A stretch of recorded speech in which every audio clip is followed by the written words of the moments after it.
Welcome to Global News Wars. Frankenfoods and their neurotoxic pesticides inspired people to push government into legislating certification standards for foods. But thanks to Big Pharma, Bill Gates, and pop culture media brainwashing, Monsanto still stands strong and is ready to take complete control of your food supply.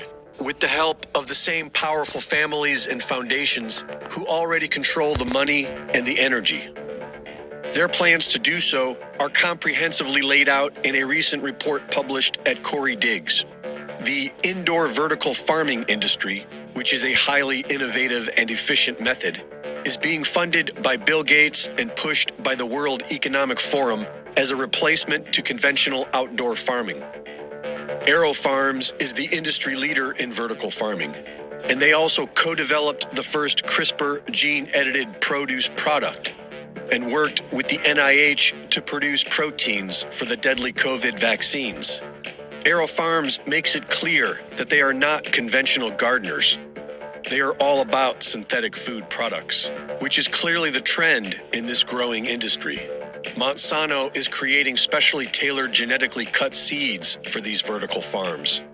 And the University of California is developing a plant-based mRNA vaccine that farms can grow in heads of lettuce, which happens to be the main crop of these new farms. These GMO farms already provide food at major outlets including Kroger, Walmart, and Whole Foods, and are massively expanding. And it's not only fresh produce that's getting genetically modified. The USDA and FDA have already approved genetic modifications on pigs, salmon, and cattle, and they have approved synthetic lab-grown meat.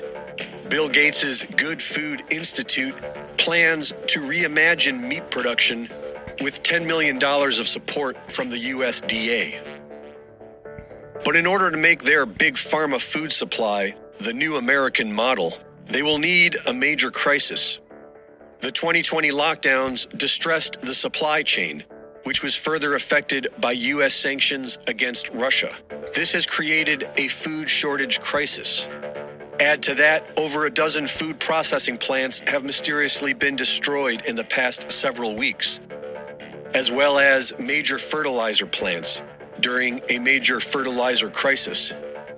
To make matters worse, Union Pacific Railroad forces a 20% reduction in shipments from the world's largest fertilizer company.